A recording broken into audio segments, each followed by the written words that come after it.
All right, peace and much love. Zin Uru here. Welcome to the latest installment of Message from the Minista.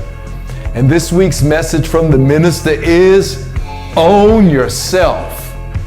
Own yourself. And for self, we're using the acronym Source, Energy, Life, Force. Self.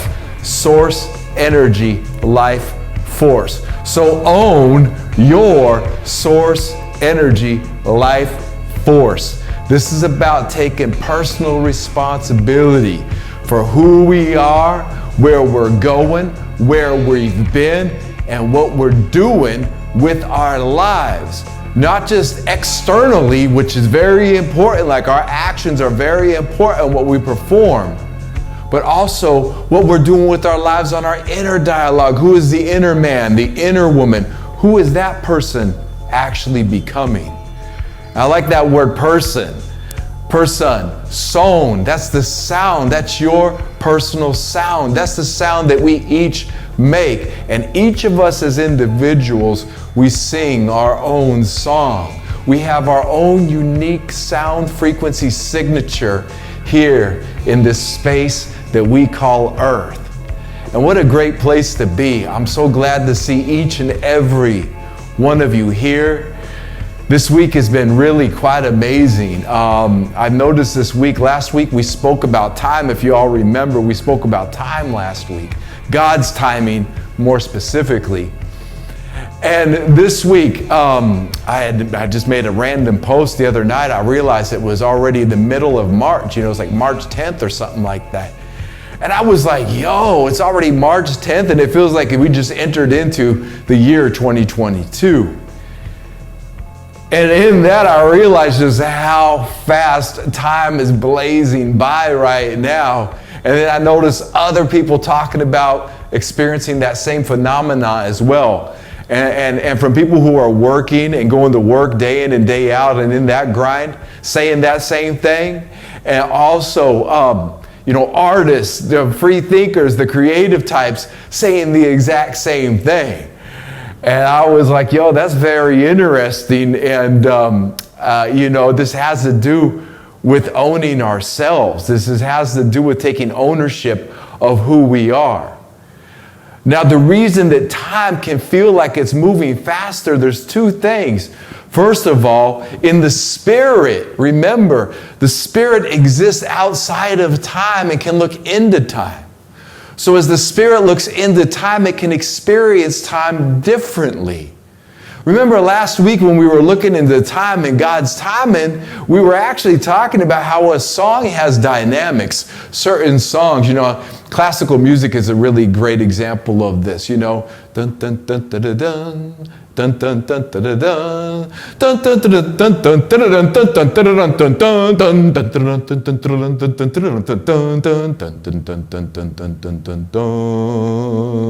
dun dun dun dun.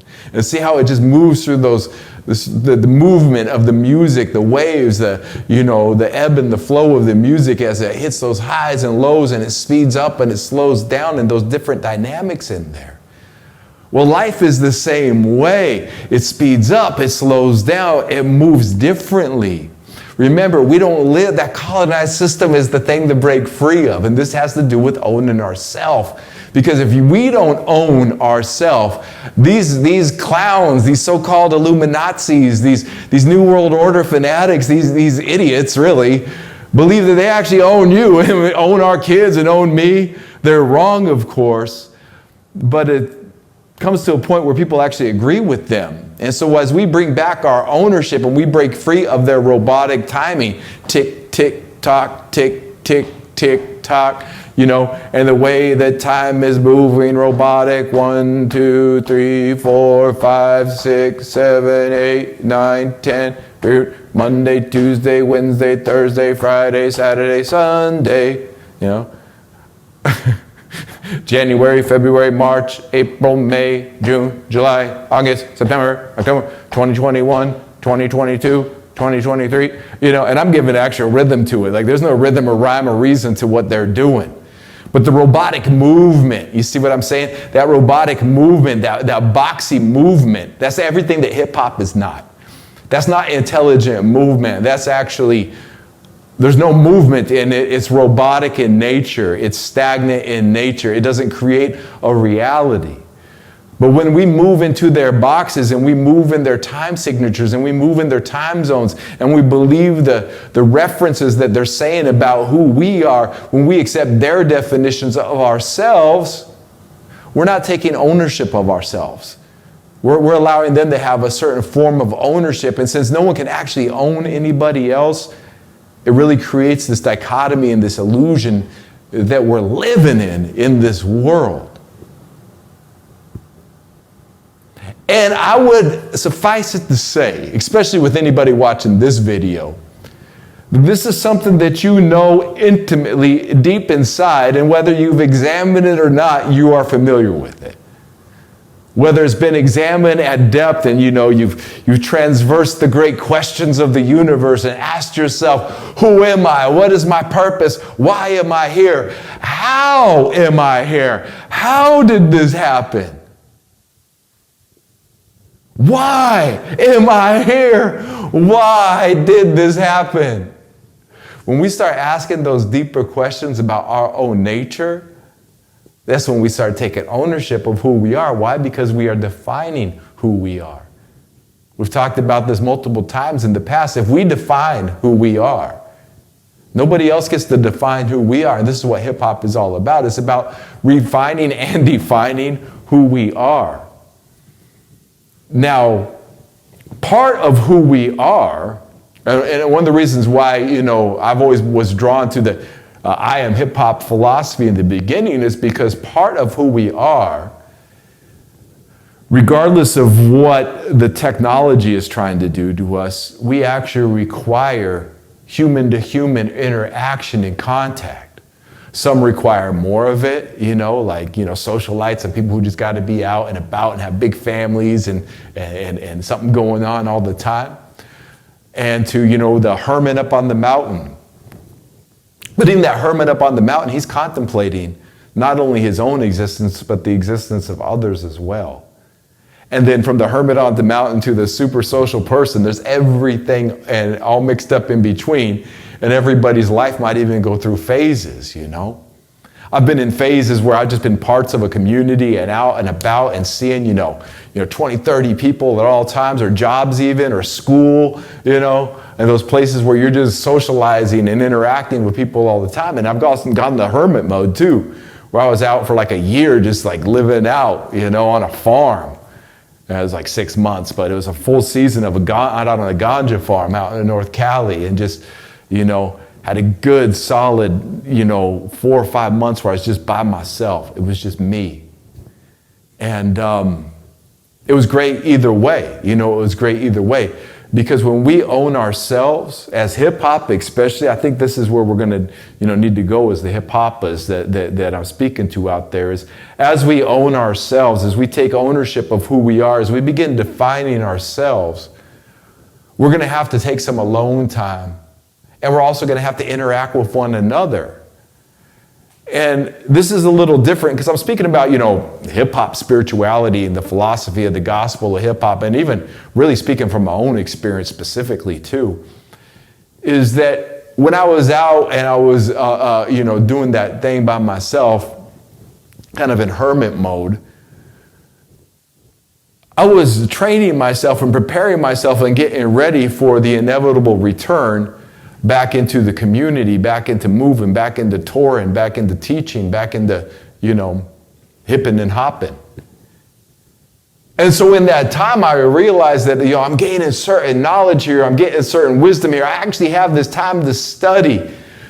God has put me in this space where I'm just here alone by myself with some books and a meditation mat and some trees I got to water, a few chores I've got to do. So I took that study time and I read the Bhagavad-Gita, one of the greatest holy books ever written, unparalleled.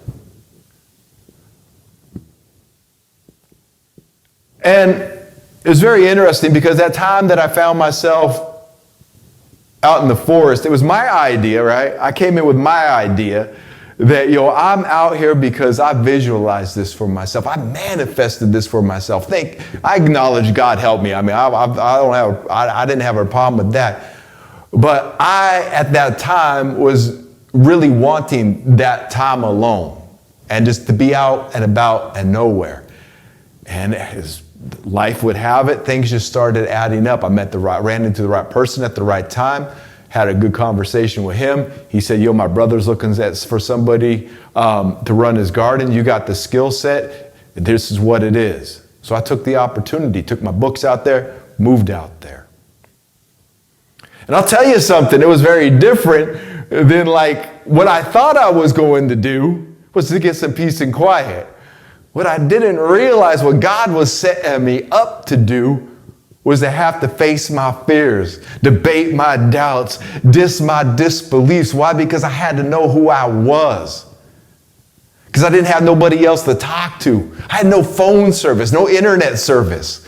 I could go up, on this little hill, there was a little antenna, and I could put the phone by it, and I could get a little bit of internet service and make a phone call. But for the most part, I was just there chilling, running off a generator and solar power. No hot water, ice cold water. And I'm used to living in the city, right? It was stores all around. That's what I like. Even though it's not always been where I've been able to live at times, that's my natural. I grew up, in that environment. So I feel where I'm at now, I feel at home in this environment.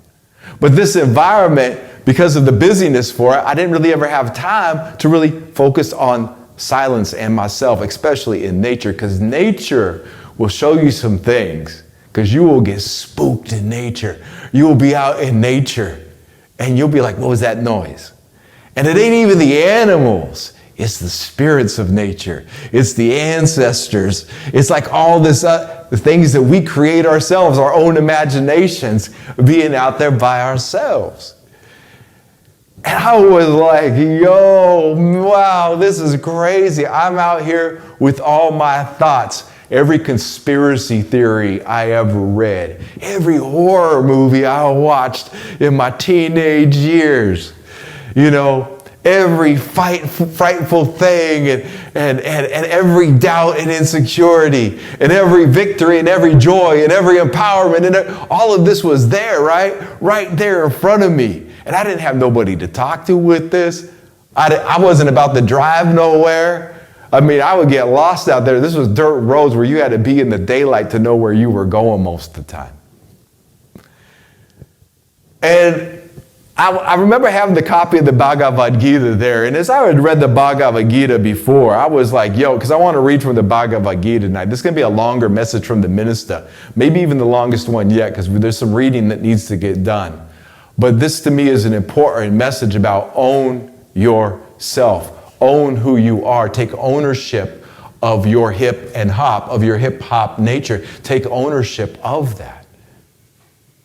So I was out there in the forest reading the Bhagavad-Gita, and when I'd read it earlier in my life, I had read it from the perspective, for those who aren't familiar with the Bhagavad-Gita, a quick synopsis is that there's a young king, a young prince named Arjuna, who's surveying a battlefield. A great battle is about to take place, but not just any ordinary battle between nations. This is a battle for the future of humanity in that time and space, and he's not battling an invader. This is a civil war within itself. And while he's riding around on his chariot, he's surveying the battlefield, and he sees those who helped train him, those who helped raise him, those he had socialized with, those who he loved and cared for and cherished, and he saw them on the other side. And so he's in this great despair. He's like, I don't want to be here. I don't want to do this. This has nothing to do with me. And here's his chariot, the driver of his chariot, Krishna, Lord Krishna, who Arjuna doesn't realize is the blessed Lord Krishna, fully manifested to guide and teach him the most valuable lesson. And so I'm out there, and the Bhagavad-Gita, I'll read from it later because I'll pick up the story right where I left off there when we read from it tonight. And the Bhagavad-Gita, though, in my mind, this is about a battle, the battle between good and evil, right? The battle between right and wrong. Let's do this. What is this battle going into it? What is this battle? Come on. But being out there by myself, alone, not, just trusting in the faith of God. Like literally, a grizzly bear or a black bear, a big-ass bear, had ripped a back door off of the yurt I was staying in. The yurt is a roundhouse. It's a circle roundhouse, right? It had ripped the door off, and we had hung up a sleeping bag there and nailed a sleeping bag up. Okay. Now bears usually don't come around humans, but that bear did come in there, right? And so I'd be like certain, really alert. But anyway, I digress. So there I am, right? I'm out there in the forest. I'm out there in the dark. I'm out there facing myself, reading the Bhagavad-Gita and realizing this right here, this isn't a story about a great battle that's outside of us. This is actually the story of the battle that we face within ourselves. And how we see ourselves, and how we see what it is that God is asking us to do, what nature is asking us to do. What is our heart? Where is the struggle going? And this is what our hip is. Our hip means to know. We got to know ourselves. And we have to face ourselves to know ourselves. And that's the inner. The I is for the inner. H-I-P. Inner, H-O, outer P. So once we know who we are inside, and once we have what that feeling is, and once we have that direction, and once we face those fears, and once we've debated those doubts, once we've dissed those disbeliefs, once we've really come to that, once we take ownership of our true self, then we know where we want to move. We know what direction we want to move in. We know how we want to move. We know why we move. We're hip to our hop. Because the inner is always first, and then it comes to the outer. So here's Arjuna looking over the battlefield, but he has to go within first. He has to defeat the enemy within first. He has to overcome the adversary, the accuser, first, before he can go forward and do it in the outer world. I was like, this is profound, God. This is really profound. It's amazing to see hip-hop in the Bhagavad-Gita, but hip-hop is life itself. It's intelligent movement. It's like God, known by many names and many attributes. We don't dispute that. How many names are there for God? All of them are right, and none of them are right. It's infinite. How do we describe the infinite? Well, we experience it here in the finite. Here we are on this body with only a certain limited amount of time. Only a certain amount of time that you're going to be here in this body. Any of us. And what we do with this time depends on, are we hip to our hop? Do we know why we move? And we look at the outer world like Arjuna is doing. We survey the outer world and we say, I'm involved in something. This is for people who are having the sight, right? This isn't for people going through that robotic nature, stuck in that matrix. This is for those of you with the sight. And you're looking around at the world and you want to determine what your actions are going to be because you want to react or respond in a certain way to our outer environment. But our inner environment can hold us back. Our inner environment can have us afraid. Our inner environment can have us in anxiety, not knowing where we're at, why we're doing what we do. And then what happens to most people is since they don't want to face that inner self, they turn that inner self over to the matrix system, to the Babylon system, to the so-called Illuminazis and the media. They turn themselves over to that to do the thinking for them. And they literally, symbolically give ownership of their self to the system, to the machine. And the machine and the system relies on this. Like, they know this. They're designed to do this, to convince humans to do this. But wherever the greatest lie exists, so too does the greatest truth. I mean, look at this battle that we're facing. These megalomaniacs in big tech and big industry actually have patents on changing human genomes. And the same way that, say, Monsanto, who changes the genome of a genetically modified seed to create genetically modified corn. Whoever grows that corn, Monsanto owns the patent for it.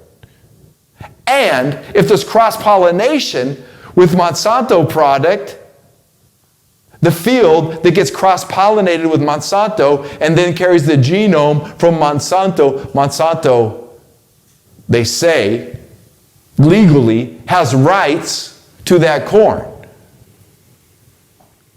That's the same thing they want to do with genetically modifying humanity. They own the patents on the genetic modification, modifying the human genome. They own these patents, right? Therefore, anybody that they modify, they actually believe they own that person. And everybody's going to say, oh, they don't own me. They don't own me. And of course, that's true. They don't own us. But tell that to the farmer. Tell that to the farmer whose land was seized and taken because of cross-pollination with a foreign product, with a foreign body.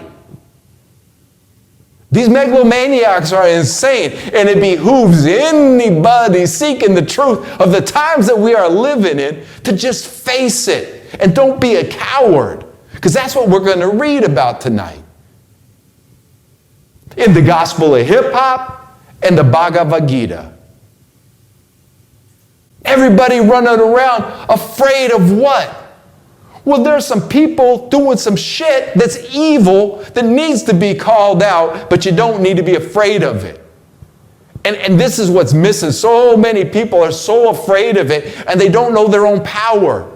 Oh, I'm ready to fight it. I'm ready to go. I'll die for this. Man, you know, if it's got to be like that, it's got to be like that. But I'm a living being. You're a living being who affects reality itself, who's plugged into this quantum field matrix, this source energy life force right here, right now, into this morphogenetic field intimately, like we know we're interconnected with this, and we know that we affect this. So why aren't we doing more with this knowledge and with this knowing?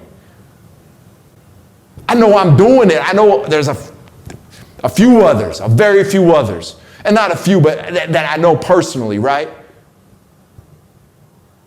And most people, when they get this knowledge, they use it for their own selfish, inconsiderate needs, their own sin. And they perpetuate their own sin.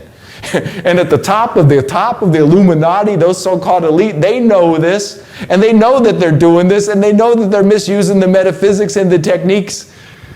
But that's because their hearts are corrupted, and you know, God forgive them. Forgive them, Father, for they know not what they do.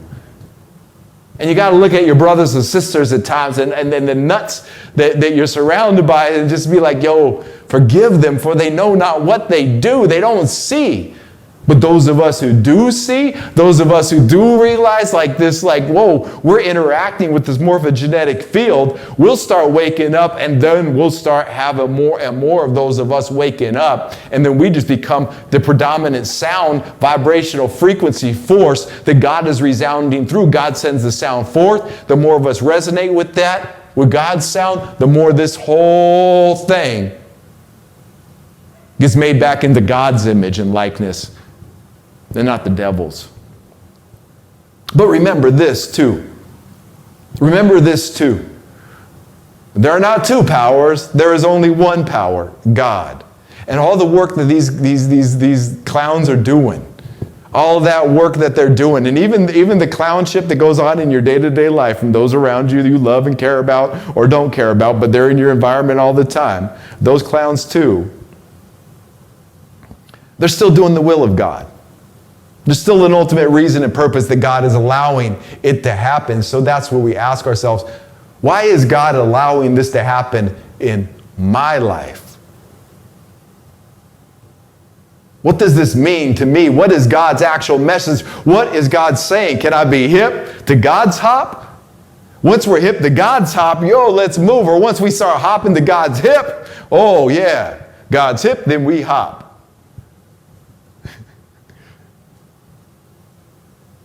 Take ownership of ourselves. Let's look at the word ownership. I titled this, Own Yourself, Source Energy Life Force. Own your Source Energy Life Force. And it was great. I was like, I don't know if I'm even going to do a definitionary, do something out of the dictionary. And then I picked up, the American Heritage Third Edition, the American Heritage Dictionary Third Edition, and I opened up the own and ownership. We'll pop it up here on the screen real quick. And I was just cracking up because it's really much, as you can see here, in alignment with the message that we're talking about right here. Own. Of or belonging to oneself or itself. See, right there. That body of yours, you actually own that physical body. Now, in a way, we're renting it. In a way, we're just the caretakers of it. But when our spirit leaves this body, it ceases to have this form. It gets broken down to the compound and gets reabsorbed into the field, the morphogenetic field, the earth force. But while you're inhabiting this body, you own this body, it's yours. Of or belonging to oneself or itself. This one right here, own. That which belongs to one. The one. That which belongs to the one. Own, owned, owning, owns. Definition 1A. To have or possess is property. You know what that is. What your house, you say you own that, even though the bank owns it. You say you own your car. Some people own their car outright, but the police can seize it for anything if they just wanted to. So what do you actually own? Is there anything you have or possess as property? See, this is the colonizer's language, because the colonizer believes that they own, just like they believe they own the fields and they own the patents on the genomes and they own this and they own that. They think they own all of this stuff. They think they own people. And some of their most sacred books and holy teachings tell them that they own people. Think about that for a moment. Hip-hop doesn't teach that, by the way. You don't own anybody and nobody owns you. Own, definition 1A, to have control over. Now, that's very interesting, because if you have control over your emotions, then you own your emotions. If you have control over your thoughts, you own your thoughts. If you have control over your feelings, you own your feelings. If you have control over your very being, you own your being. Definition number 2, to admit as being in accordance with fact, truth, or a claim. To own means to admit as being in accordance with a fact, truth, or a claim. That's deep. That's really deep. It means to acknowledge, to make a full confession or acknowledgement. That means to take ownership. I own my actions. I acknowledge my actions. I take full ownership. I'm confessing right here that I take full ownership of my actions. Now, there is a force called God that's working through us, so God ultimately takes ownership of all of this, so you don't really own nothing, including your thoughts or those ideas. But to have your own, to be your own self, this is important to know. Belonging completely to one's self.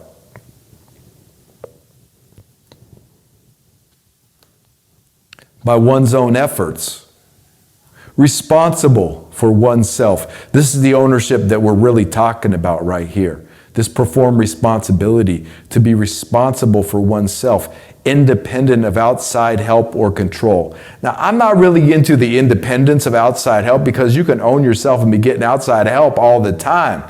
Outside help from your community, from God, from your ancestors, from the nature, from the air that we breathe, from the earth.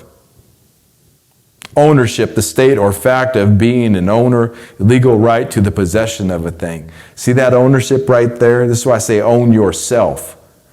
Because the state thinks it's a fact that they can possess and own a thing. And when the state thinks for a fact that a human being is a thing itself, and they think they can possess and own that thing, that's where we get into all this mix-up. That's why they're so confused. And that's why our people are running around not knowing what to do, because they've been conditioned to think that somebody else owns them. Most people, I was there, I would never say, oh, he owns me or they own me. You would think that's slavery. But when you start realizing that, like, the little god of their world that believes in owning property and owning human beings and owning the earth and owning this and that, that little false god that they worship, that's mostly the God that most people adhere to. You know, but the God of hip-hop doesn't adhere to none of that. And the God of our ancient ancestors never adhered to none of that either. It goes against universal law. It goes against God's nature itself to think that you can own a human being, or that you can own a piece of property, that you can own a genome, or that you can own anything. That's that little lying, deceiving, false little God that they serve. The little GODSs that they serve. They're little false lights, they're false pretenses, they're fictions.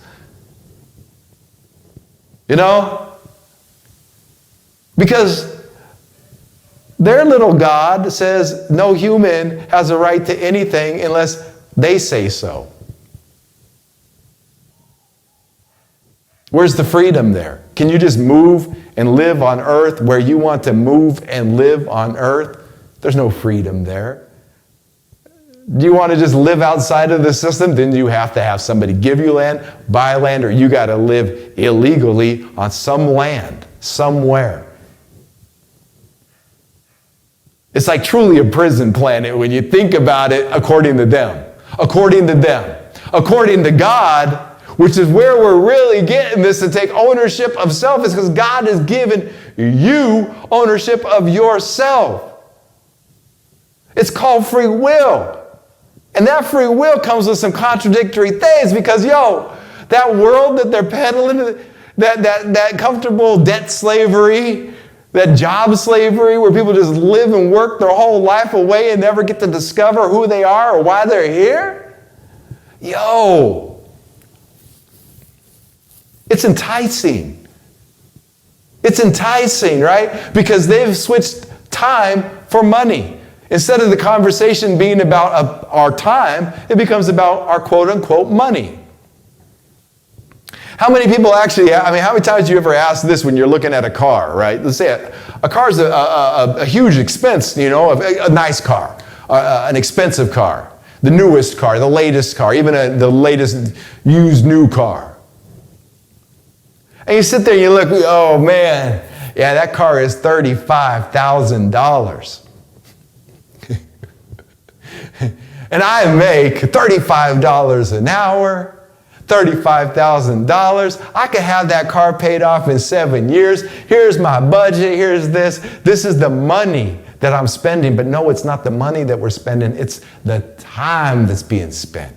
And $35 an hour, who's actually making that? Like, that's very generous, right? But $35,000, 35 out, you start breaking down, like, how many hours of my life do I have to spend working for that car after taxes while that car depreciates in value and gets worth less and less. The more money I put into that, the more money I spend on that car over time, the less valuable that car is. This is insane. So people are spending their time saying, you know what, I'm going to give I don't know, 1,000 hours, 10,000 hours to that, 24 hours a day, I'm going to give 3-4 years of my life. If you just squish all the hours together to pay for that car, for that $35,000 car, I'm going to squish all the hours of my life together, and I'm going to give 4 or 5 good solid years of my life that I'll never get back for something that's going to rust eventually.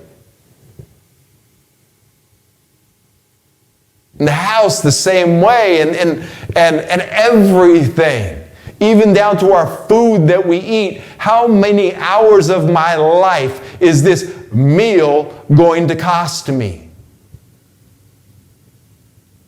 Now, true wealth, those who can live where money's just coming and it's free flowing, and they're living their life and their purpose, and they still got the money and the funds, that's fine. If they're those who've broken out of the matrix and can move around with, the law of prosperity, the man-made law of attraction, all that, that's good. But for those who are really stuck in the earth matrix, that's who this message part is for. Those who may be stuck in it, or you may be thinking about sticking yourself in that sticky goo too. Look at it and say, how much of my time is that going to cost? And then really think about what it means, because your time, you are your time. You can't separate yourself from that. So I'm going to give up 4 years of my time in this life for this? I think the movie's called Out of Time with, what's that singer's name? Justin Timberlake, called Out of Time. I think it's a great movie. The message in the movie about time, it's in this future where everybody's born with a certain amount of time, but time becomes the currency. And so they go to work and they have this thing, this imprint, this computer scanner thing imprinted into their body, that when it runs out of time, that person dies. So everybody ages to the age of 24, and then they get a year of time. And then they got to start adding to that time. And then when they go to the store, they got to pay with their time. When they pay rent, they got to pay with their time. And when their time expires, they die. But they don't age. After 24, their body stops aging. But once they run out of time, they die. So this sets up a social class where there's people who only live 25, 26 years, 30, 40 years, then die because they run out of time eventually because of the way the economy works. Or there's time zones. People literally drive through time zones, and it costs 100 years to get into a time zone. So somebody's got to have 100 years where most people only have a few days or a few weeks of time, living paycheck to paycheck.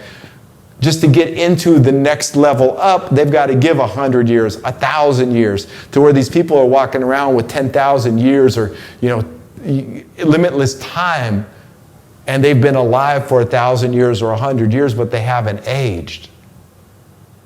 And that's a symbolic spiritual story for the way that people reincarnate and come back, because this is expensive.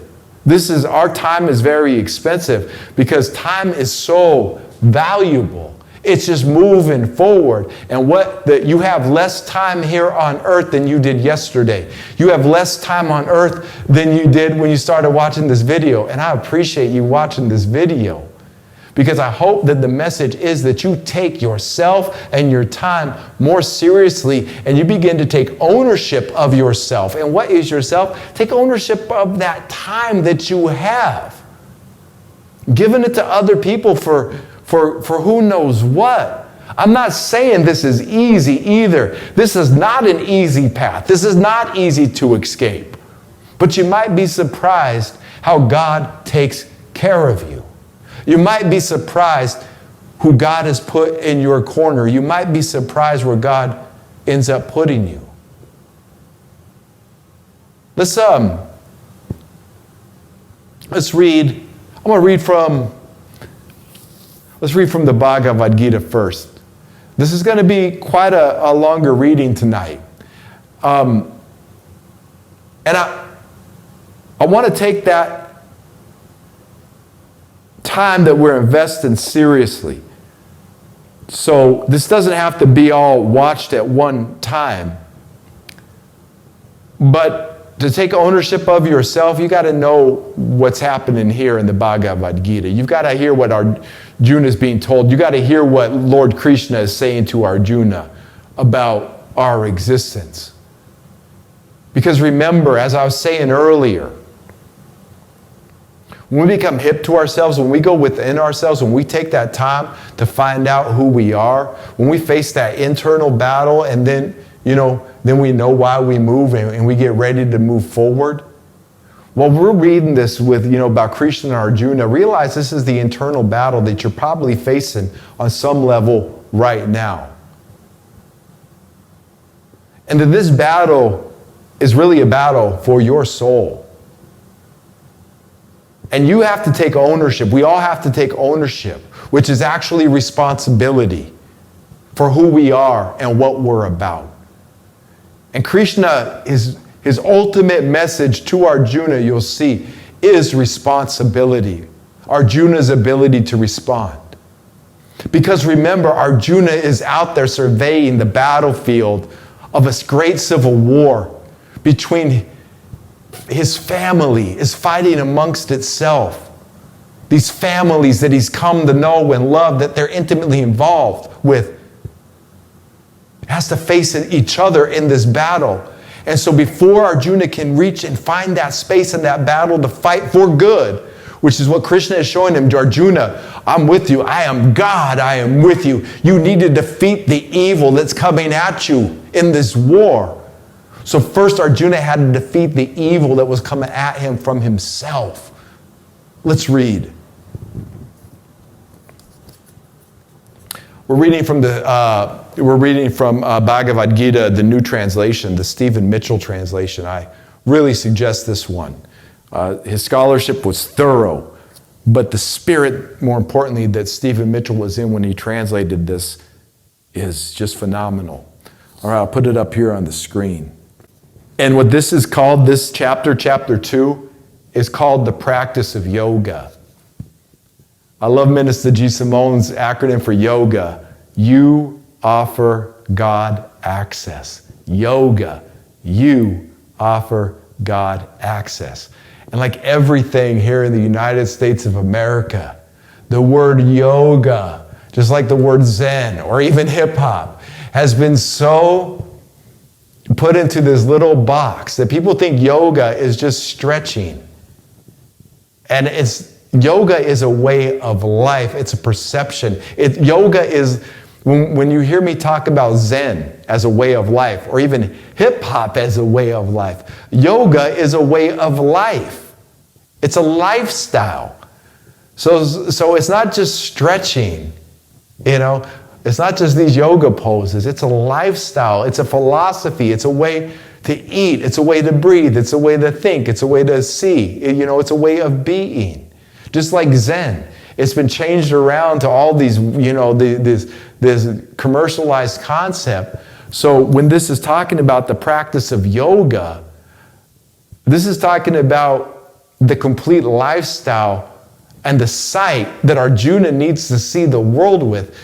Krishna is teaching Arjuna literally the sight. Well, we call it capital H, lowercase I, lowercase p, lowercase h, lowercase o, lowercase p. The sight. That sight as hip hop gives the sight that when I read this, I can see how this applies to us here in our time and space.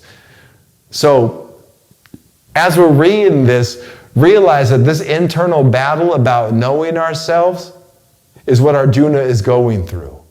Let's begin. The Bhagavad-Gita, the Stephen Mitchell translation, chapter 2, the practice of yoga. As Arjuna sat there, overwhelmed with pity, desperate, tears streaming from his eyes, Krishna spoke these words to him. Why this timidity, Arjuna? At a time of crisis. It is unworthy of a noble mind. It is shameful and does not lead to heaven. This cowardice is beneath you, Arjuna. Do not give in to it. Shake off your weakness. Stand up now like a man. Arjuna said, when the battle begins, how can I shoot arrows through Bhishma and Drona, who deserve my reverence. It would be better to spend the rest of my life as a pauper begging for food than to kill these honored teachers. If I killed them, all my earthly pleasures would be smeared with blood, and we do not know which is worse, winning this battle or losing it. If we kill Dairet Arashata's men, we will not wish to remain alive. I am weighed down by my pity. Krishna, my mind is utterly confused. Tell me where my duty lies, which path I should take. I am your pupil. I beg you for instruction, for I cannot imagine how any victory, even if I were to gain the kingship of the whole world or all of the gods in heaven, could drive away this grief that is withering my senses. Having spoken thus to Krishna, Arjuna said, I will not fight, and fell silent. As Arjuna sat there downcast between the two armies, Krishna smiled at him, then spoke these words. The blessed Lord said, although you mean well, Arjuna, your sorrow is sheer delusion. Wise men do not grieve for the dead or for the living. Never was there a time when I did not exist, or you, or these kings, nor will there come a time when we cease to be. Just as in this body, the self passes through childhood, youth, and old age, so after death, it passes into another body. Physical sensations, cold and heat, pleasure and pain, are transient. They come and go, so bear them patiently, Arjuna. Only the man who is unmoved by any sensations, the wise man, indifferent to pleasure, to pain, is fit for becoming deathless. Non-being can never be. Being can never not be.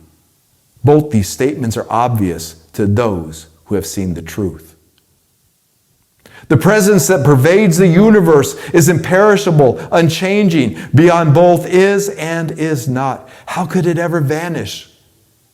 These bodies come to an end, but that vast embodied self is ageless, fathomless, eternal. Therefore, you must fight, Arjuna.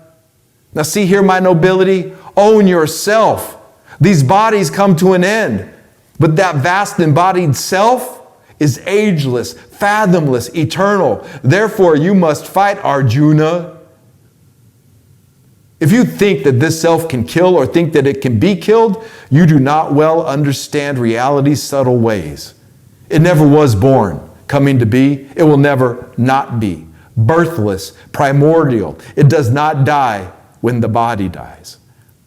Knowing that it is eternal, unborn, beyond destruction, how could you ever kill? And whom could you kill, Arjuna? Just as you throw out used clothes and put on other clothes, new ones, the self discards its used bodies and puts on other ones that are new. The sharpest sword will not pierce it. The hottest flame will not singe it. Water will not make it moist. Wind will not cause it to wither. It cannot be pierced or singed, moistened or weathered. It is vast, perfect, and all-pervading, calm, immovable, timeless. Tune into this being. Krishna is saying right here, my nobility, tune into this being. This is our true self. He is talking about your source, energy, life, force, you. The sharpest sword will not pierce it. The hottest flame will not singe it. Water will not make it moist. Wind will not cause it to wither. It cannot be pierced or singed, moistened or weathered. It is vast, perfect, and all-pervading, calm, immovable, timeless. That's who we tune into when we meditate, my nobility. It is called the inconceivable, the unmanifest, the unchanging. If you understand it in this way, you have no reason for your sorrow. Even if you think that the self is perpetually born and perpetually dies, even then, Arjuna, you have no reason for your sorrow. Death is certain for the born, for the dead, rebirth is certain. Since both cannot be avoided, you have no reason for your sorrow. Before birth, beings are unmanifest. Between birth and death, manifest. At death, unmanifest again. What cause for grief in all of this? Some perceive it directly in all its awesomeness. Others speak of it with wonder. Others hear of it and never know it. This self who dwells in the body is inviolable forever. Therefore, you have no cause to grieve for any being, Arjuna. Know what your duty is and do it without hesitation. For a warrior, there is nothing better than a battle that duty enjoins. Blessed are warriors who are given the chance of a battle like this, which calls them to do what is right and opens up the gates of heaven. But if you refuse the call to a righteous war and shrink from what duty and honor dictate, you will bring down ruin on your head.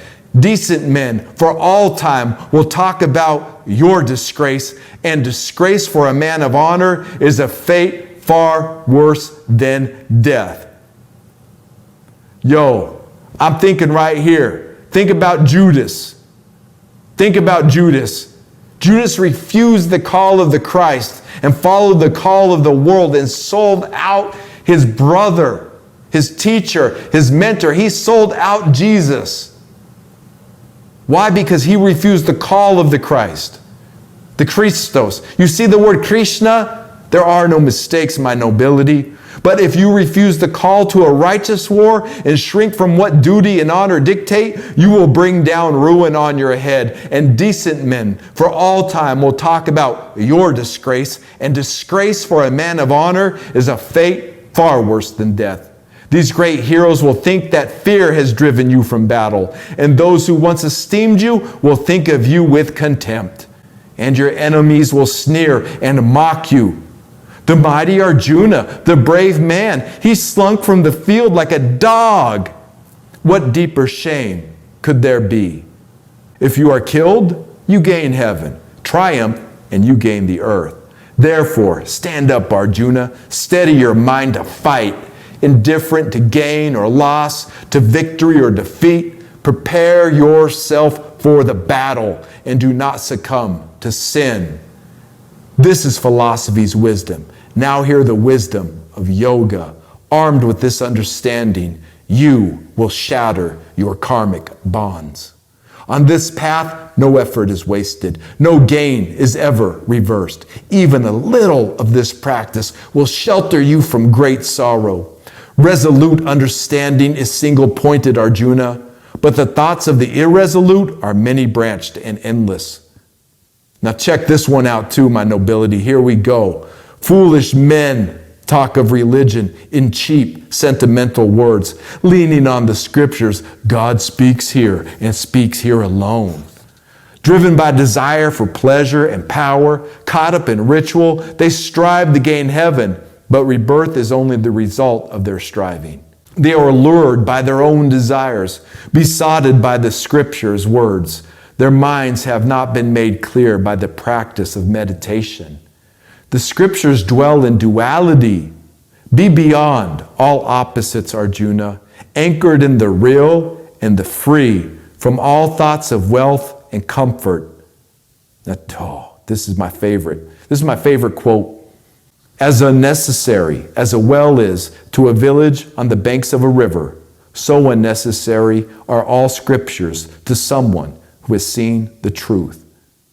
You have a right to your actions, but never to your actions' fruits. Act for the action's sake, and do not be attached to inaction. Self-possessed, resolute, act without any thought of results. Open to success or failure, this equanimity is yoga. Action is far inferior to the yoga of insight, Arjuna. Pitiful are those who acting are attached to their actions' fruits. See, let go and let God this is what Krishna is telling, to sum it up in our modern terms, Krishna is telling Arjuna, let go and let God. If you do not let go and let God, you will stay where you are. The only path to freedom is to let go and let God. That's what Krishna is telling Arjuna. Action is far inferior to the yoga of insight, Arjuna. Pitiful are those who acting are attached to their actions' fruits. The wise man lets go of all results, whether good or bad, and is focused on the action alone. Yoga is skill in actions. No, my nobility, hop is action, it's movement. Action and movement, it's the same word. Hop is a form of movement. Okay? So with intelligent movement, you know, when you have intelligence, you're going to produce intelligent action. When you have inspired hip, when your hip is inspired, your actions will be inspired. The wise man whose insights is firm, relinquishing the fruits of action, is freed from the bondage of rebirth and attains the place beyond sorrow. When your understanding is passed beyond the thickest of delusions, there is nothing you need to learn from even the most sacred scripture. Indifferent to scriptures, your mind stands by itself, unmoving, absorbed in deep meditation. This is the essence of yoga. Now here we are. Own yourself. Own your source, energy, life force. Because Arjuna is about to ask the question of all questions. And this is why this is a long study, my nobility, for this question right here. Everything else is a build-up to this. Because this very question that Arjuna is about to ask Lord Krishna, he's asking him, how do I own myself? Arjuna said, how would you describe the man whose wisdom is steadfast, Krishna? How does the wise man speak? How does he sit, stand, and walk? The blessed Lord said, when a man gives up all desires that emerge from the mind and rests contented in the self, by the self, he is called a man of firm wisdom. He whose mind is untroubled by any misfortune, whose craving for pleasures has disappeared, who is free from greed, fear, anger, who is unattached to all things, who neither grieves nor rejoices if good or if bad things happen. That man is a man of firm wisdom. Having drawn back all his senses from the objects of sense, as a tortoise draws back into its shell, that man is a man of firm wisdom. Sense objects fade for the abstainment, yet the cravings for them continues. But even the craving vanishes for someone who has seen the truth. See, he's showing Arjuna how to get beyond the sense objects of the physical world and find the man within. This is your quest, my nobility. This is what it means to be hip. To truly be hip, you will know how to hop. Know thyself. Search within. Own yourself. At first, although he continually tries to subdue them, the turbulent senses tear at his mind and violently carry it away. This is so true. Restraining the senses, disciplined, he should focus his whole mind on me. When the senses are in his control, that man is a man of firm wisdom.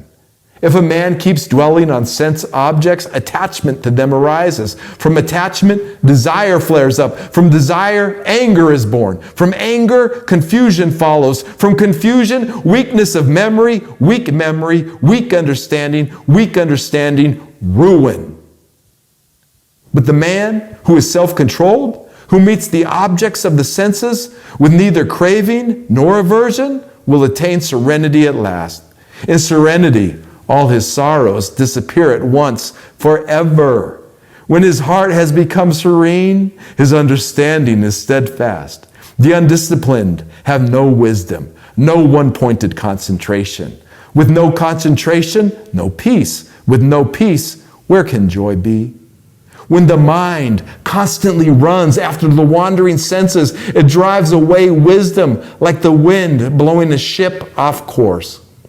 And so, Arjuna, when someone is able to withdraw his senses from every object of sensation, that man is a man of firm wisdom. In the night of all beings, the wise man sees only the radiance of the self. But the sense world where all beings wake, from him is as dark as night. The man whom desire enters as rivers flow into the sea, filled yet always unmoving, that man finds perfect peace. What he's saying to Arjuna is what Jesus taught about the still waters of life. There is a current within us, my nobility, that these ancient teachers, that this ancient wisdom, that God is showing us that exists within each of us all. And notice that Arjuna is learning this while he's on the field of battle. Krishna is teaching Arjuna inner peace on the field of battle. Abandoning all desires, acting without cravings, free from all thoughts of I and mind, that man finds utter peace. This is the divine state, Arjuna, absorbed in it everywhere, always, even at the moment of death, he vanishes into God's bliss. Wow. Oh, wow. That was, for me, reading that it took me there. I was being ministered to by the words of Lord Krishna, by the blessed Lord as well. Wow. We have this inner struggle going to find our true nature of who we are. We battle this outside world with all of its myriad of illusions and the sense objects of the outside world. All these things demanding our attention and intention, wanting us to follow them, wanting us to follow the illusion of happiness where it's supposed to be somewhere else, found somewhere else. And I'm traveling. I'm going to be traveling. Okay? Traveling is great. I'll go places. I'm doing things. I'm creating things. But once we know our inner selves, that's when it becomes the purpose is fulfilled. When we do those things, when we know ourselves, our actions match our being. But if we don't know our being, our actions are out of alignment with our being. And everybody who's experienced the first, everyone who's experienced the second will have experienced the first. Right? Everyone who's experienced alignment with their actions and their being has experienced, not being in alignment with that before.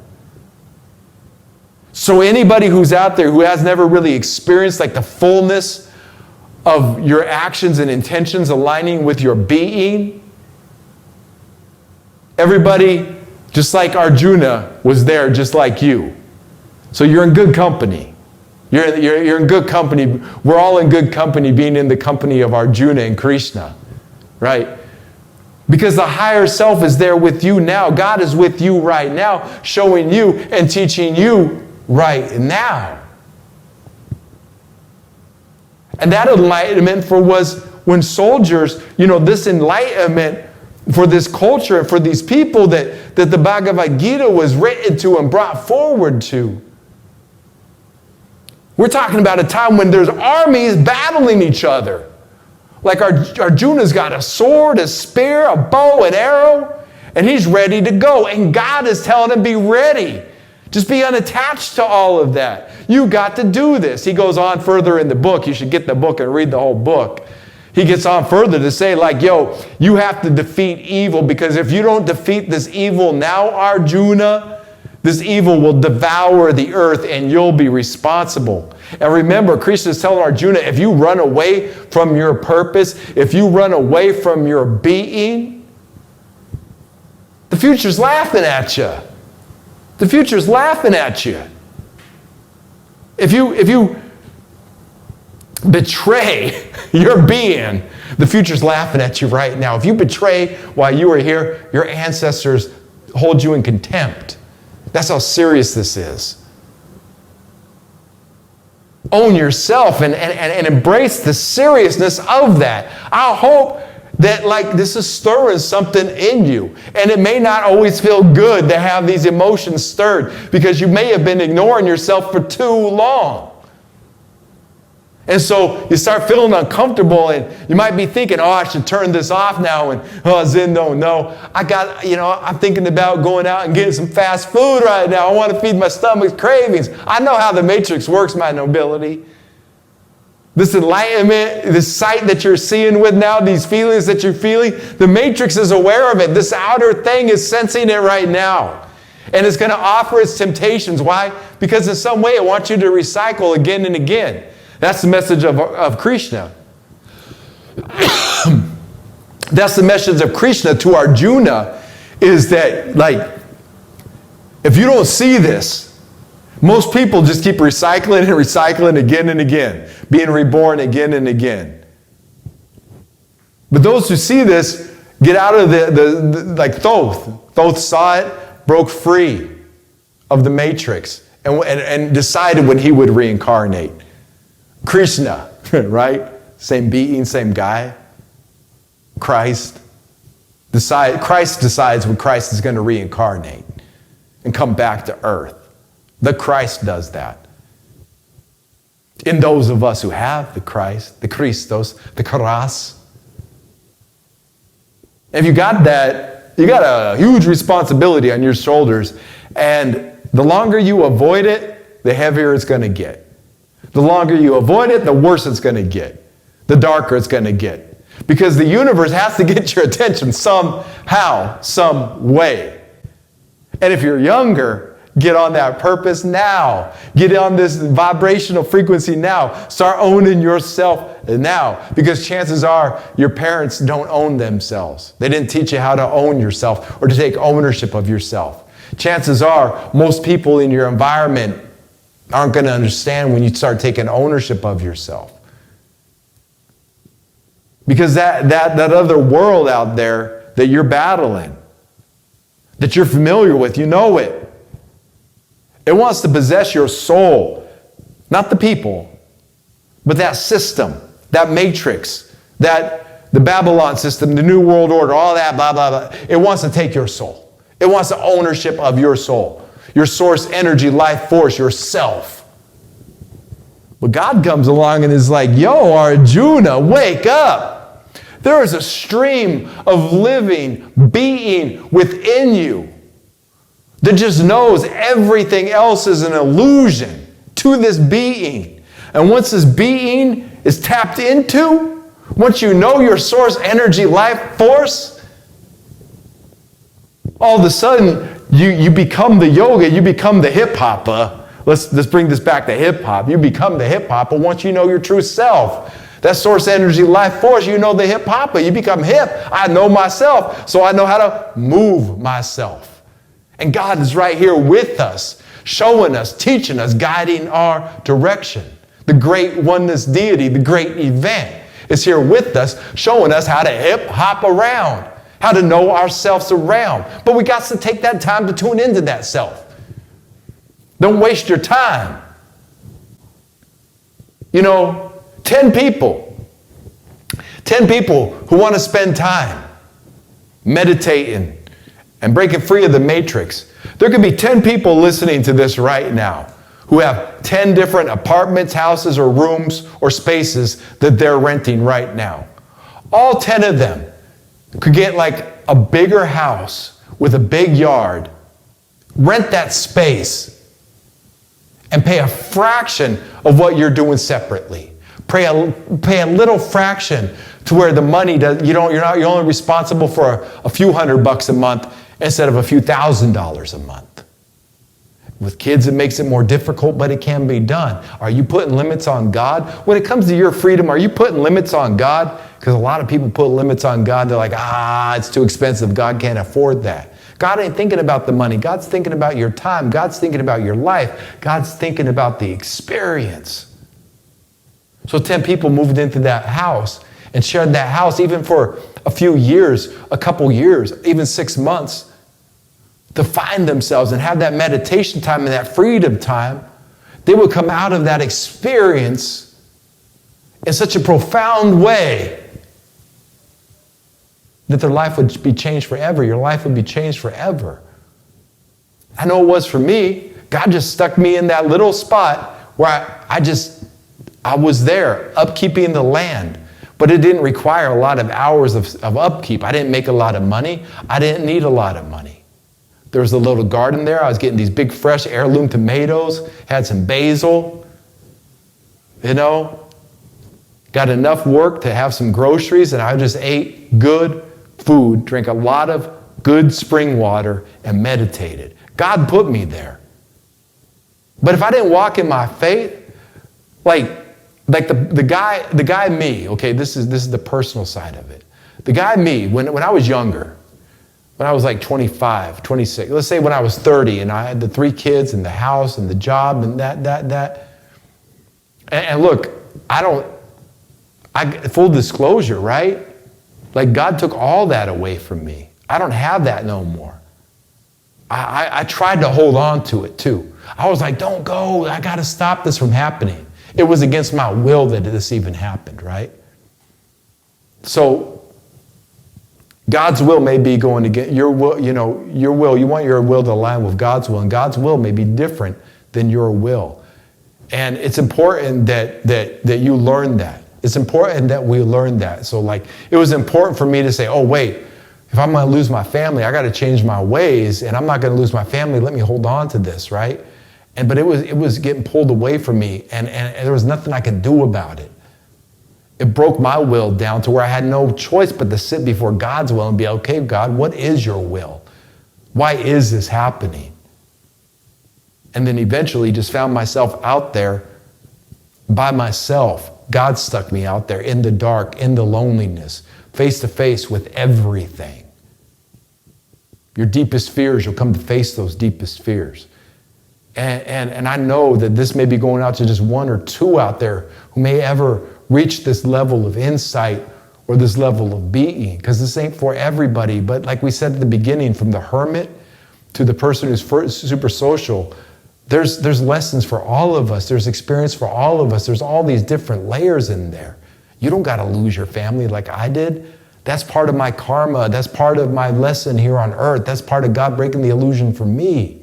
You don't got to go through that same one. You will have to go through something. You will have your own experience, though. Maybe it's the future you thought you had, but God has a different future planned for you. Is it your will or is it God's will? When we take ownership of ourselves, we realize that there's no separation between us and God. We're not separate from God. So when we take ownership of ourselves, we're taking responsibility for our relationship with God.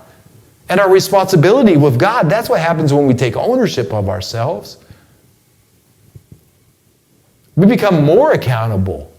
And the world wants us to sit on soft couches and drive, the nicest, latest car and be in debt and then die. God wants us to live, strive, and thrive. God wants us to live, thrive, and survive. But really, it's about thriving in this environment. But what is the thriving? The thriving is when we know ourselves. And when you know yourself, you taste that sweet nectar of life, because things happen in your life that are beyond explanation. They're just straight up miracles happen. Just miracles. Like this tree of life is a miracle. I could have never in my wildest dreams thought that I was going to come across the tree of life in my lifetime. I never thought in my wildest dreams that I was going to become Minista Zin Uru and run around with the teacher and with the temple of hip hop and help make the gospel of hip hop real and do these messages from the ministers. Like, I never dreamed that even possible. God put me in that environment, showed me what was possible, and then I started working towards what was possible. The impossible became possible. The miracle happened. You become the living miracle. You are the miracle of your life. You are the Savior you are waiting for. And make no mistake, don't play games with your life, but life is a game, so have fun with it. Have fun with it. So that's what I'm saying too. You go through the darkness, it's fun. People have a lot of fun watching scary movies, right? A lot of people have fun. They have fun. When I was a teenager, late teens, early teens, me and my friends, we watched the scary movies, and it was fun to watch them, right? Even though you get kind of freaked out or creeped out, you're like, yo, what's going on? But there's a certain thrill that's involved in that. And I think that if we approach our spiritual life like that, we won't be so sorrowful and we won't be so afraid, because it really is just a horror movie. Those fears, those doubts, those disbeliefs are as illusionary as that movie is. Maybe even more so. The movie might be more real than those things that you're afraid to face within yourself. It's an illusion. It's make-believe. But they seem so real, and people are afraid to face them. But when you're like, this movie's kind of fun watching Freddy and it's scary and it's a horror movie, right? Young people, it's a funny movie. Let's watch a scary movie. Well, that's you. That's your spiritual path. Let's watch that scary movie. Let's fight those demons within. And it's serious. It's real, but it's also fun. I was in that darkness having the time of my life. I mean, it was literally dark. All these trees around the earth. If the moon wasn't out, it was dark. You could see billions of stars everywhere, every constellation. You could hear every sound, every cricket. I remember laying there one night just with billions of crickets. I was just laying there, and I was like in a field of crickets. It was like chirp, chirp, chirp, chirp. I had my eyes closed, and I felt like I was hovering. I felt like I was hovering out of my body. I had an out-of-body experience, just becoming one with the cricket sounds. Don't be afraid of what God's going to do in your life when you let go and let God. Be brave. Don't be afraid. Be brave. Have fun with it. Sleeping on couches, being homeless, houseless. I never homeless, houseless, because God is my home. Being houseless, sleeping on couches, all that. Sleeping in my car, all of that. I had fun. Not a moment. There was no time for boredom, no time for dullness, nothing but living there in the moment and realizing that life is an adventure when we take that adventure. Let's read from the Gospel of Hip Hop in closing here. We're going to read from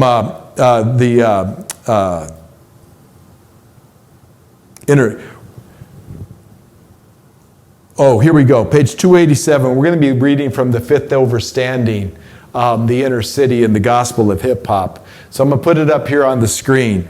Paragraph 30.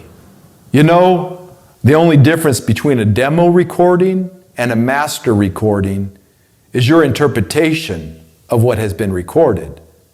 What do you feel about your own being and self-expression? What do you believe you are capable of?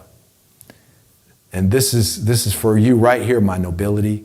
This is the year that you make the inner you the outer you.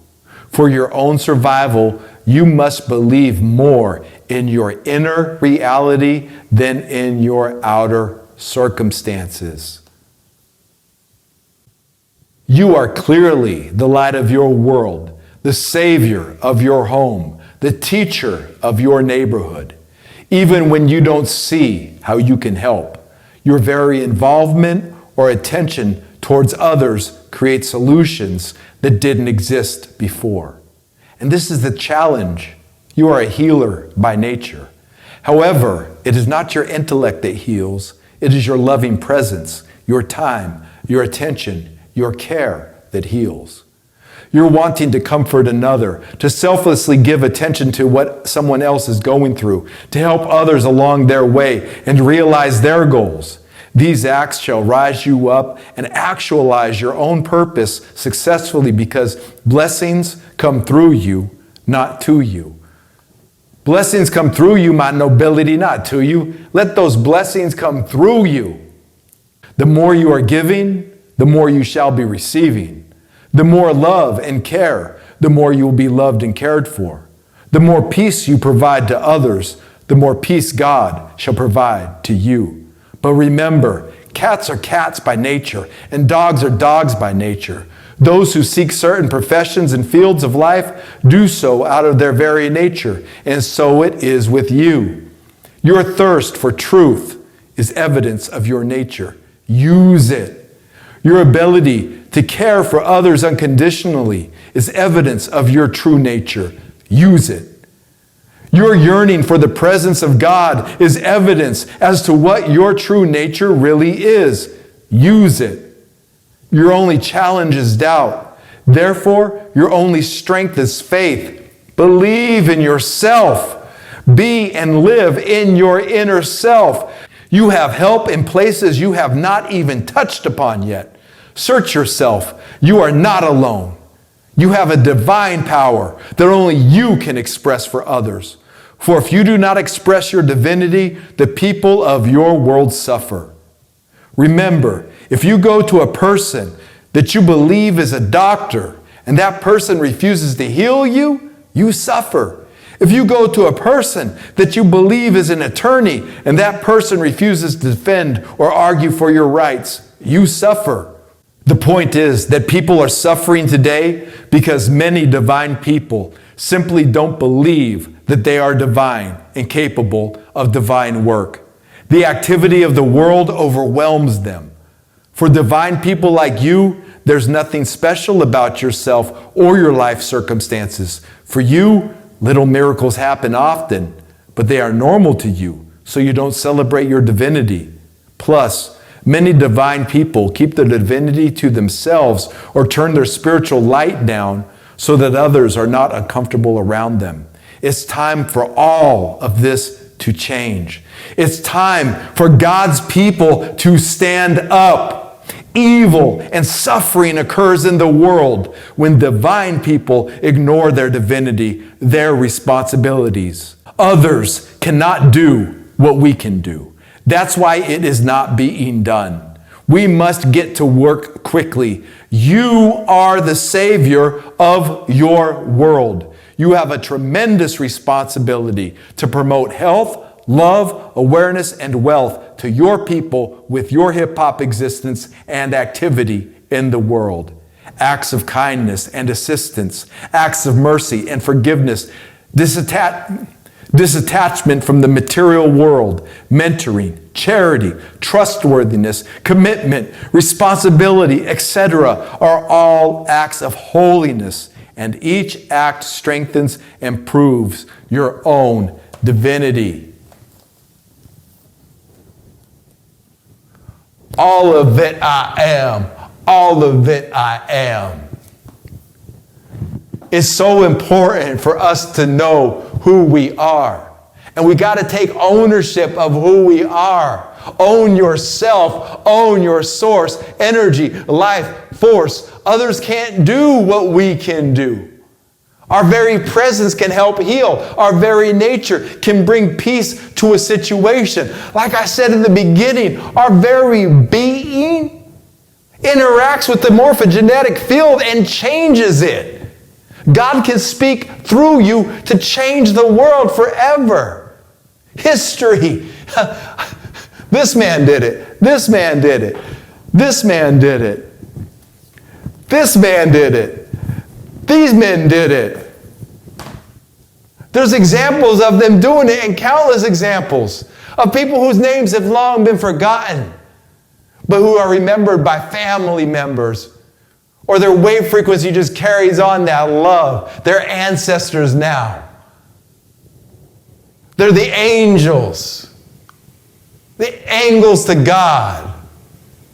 No life is a wasted life, my nobility. But really living a life, the still waters of life, the sweet nectar of life, thou shalt not be afraid of that. Take ownership of that. Doesn't matter what anybody else is saying about you, you own you.